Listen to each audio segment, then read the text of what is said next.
99% of the population, I'm telling you right now, does not realize when they go to the bank and take out a loan where that money comes from. They just made it up. They have the right to just make the money up and loan it to us at interest. And that's why they want a worldwide cashless society, because then they're going to outlaw barter and other forms so that they can really reduce money supplies and really rape us. Go ahead. Well, I've got a 1933 Franklin Roosevelt quote. This was a letter to a confidant. He wrote it this way. He said, "The real truth of this matter is, as you and I know, that a financial element in the large centers has owned government ever since the days of Andrew Jackson." So that goes to Pat's point about 10 minutes ago. Yeah, one of the points Milton Friedman made about why is it that we should advocate, and Alex, you pointed out, well, if the control of the bankers is so great, why discuss, these reform measures and all? Well, Friedman offered two reasons. One of them is, he said, it's worth discussing radical changes or reform, not in the expectation that they will be adopted promptly, but for two other reasons. One is to construct an ideal goal so that incremental changes can be judged by whether they move the institutional structure toward or away from that ideal. So there he's saying, it may not happen in a huge reform act. It may be many little acts that are in response to public demand. The other reason he says is very different. It is so that if a crisis requiring or facilitating radical change does arise, alternatives will be available that have been carefully developed and fully explored. And that relates to what else you said, that they already have false solutions prepared. So when things go awry, we're going to hear from the mass media and their experts a lot of false solutions that don't address this problem. But Friedman's saying, no, let's make sure that we do know what the proper solution is so that when the time is ripe, we know what to do. Well, absolutely. I still think even some of the audience out there don't realize the stakes here. Because these bankers are making themselves gods. Forget enthroning themselves. I mean, they are just absolutely on power trips. And Bill, the squeezing has only begun. Is it going to be hard for you to sit there and watch the people carrying out the execution of our economy, posing as saviors, being worshipped on television? I know that's always hard on me. Well, I've been watching it for 14 years now. It's just amazing to me that it's taken so long to actually get to this point. But I had no idea that they could really pump so much money into the system before it collapsed. And so that's why it's taken so long. Oh, well, they wanted us hyper-extended. I mean, that's another point here. The whole system is designed to want to get people in debt. That's why when you're a guy working for $6 an hour in college, you get a credit card 3 or 4 times a week in the mail, but when you're not in debt, you get credit card offers twice a year. This incentivizes. Not only that, but major banks are making big money off of this real estate run-up, and that's the major economic factor. Well, exactly what I was about to say. It incentivizes getting people in debt and making bad loans, which then the taxpayer bails out. Let's skip this break. Let's just keep talking right now with all the callers. Here we go.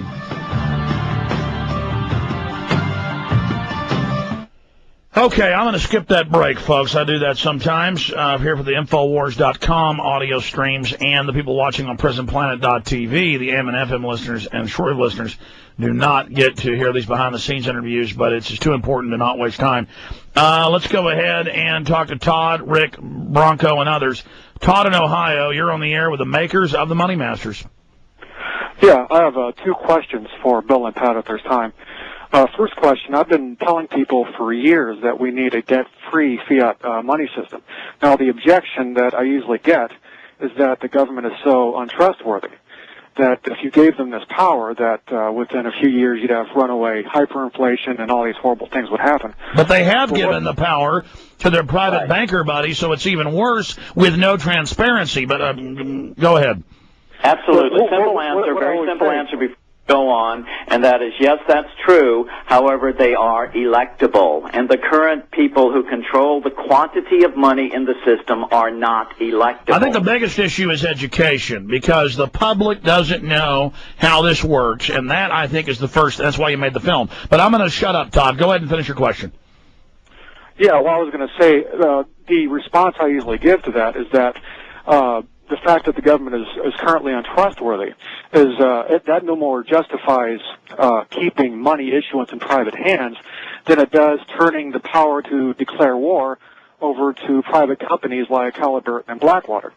But what it does demonstrate is that we also need election reform. So my first question is, would you agree that in order for monetary reform to be implemented properly, that we as a people must insist upon a simultaneous reform of our election system? Well, they own the electoral process, so, I mean, monetary reform would take care of that. Whether or not you have to have the cart before the horse, I don't know. I'd leave that to Pat's better judgment.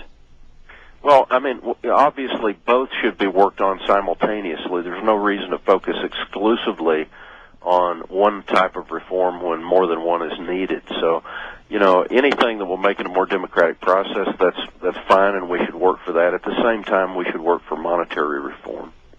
You know, if I can say something else, this, in a way, this boils down to whether or not you are a believer in democracy or plutocracy. If you believe in democracy, you have to believe that the electoral process can work correctly.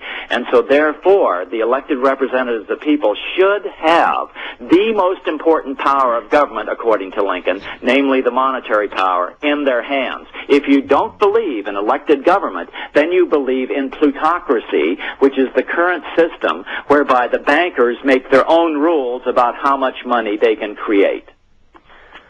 Yeah, there's another element of it too. It's you know, not all politicians obviously are equally corrupt. I'll tell you what, Pat, stay there. We're coming back out to the main audience. Here we go.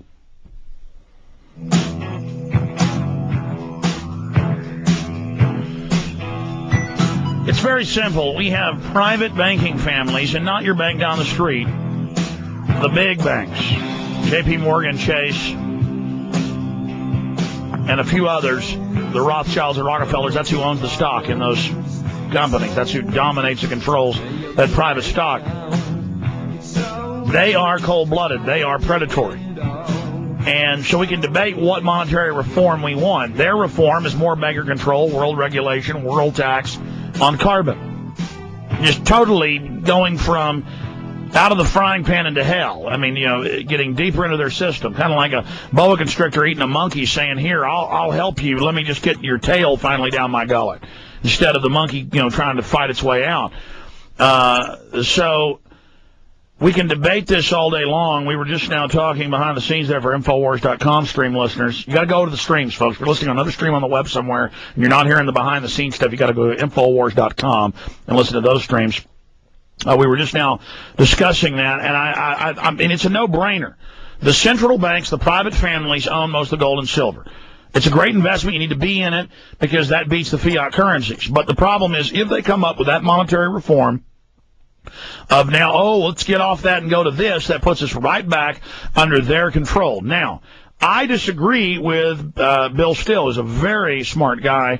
I mean, certainly he's right about that, and they could propose it, but I have already seen them propose the regionally controlled with a world authority over all banks and financial institutions, and to introduce you to the tax. It's a carbon environmental tax that they don't want to call a tax, but you buy it from the central bank. So that's it. We know what they're going with. The next big global bubble that will be the final bubble is controlling and taxing all carbon that is put off by all carbon-based life forms.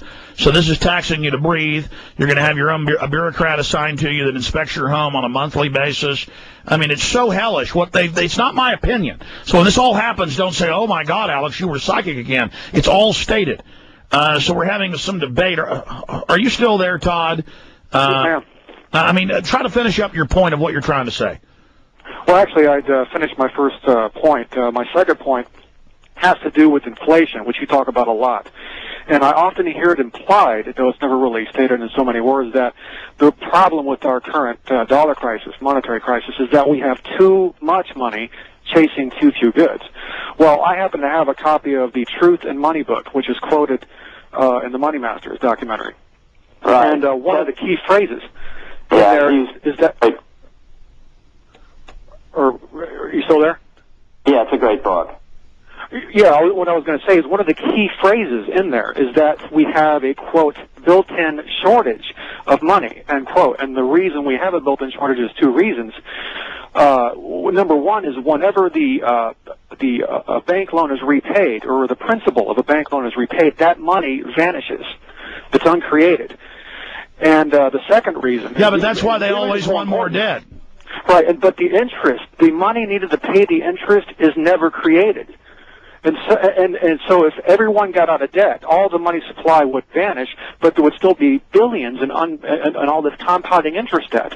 So we have a built-in shortage of money, and so that's why I'm always arguing with people that hiking the interest rate is a false solution, because that's just going to drive the wedge even further between the outstanding interest debt and the money that's out there to pay it off.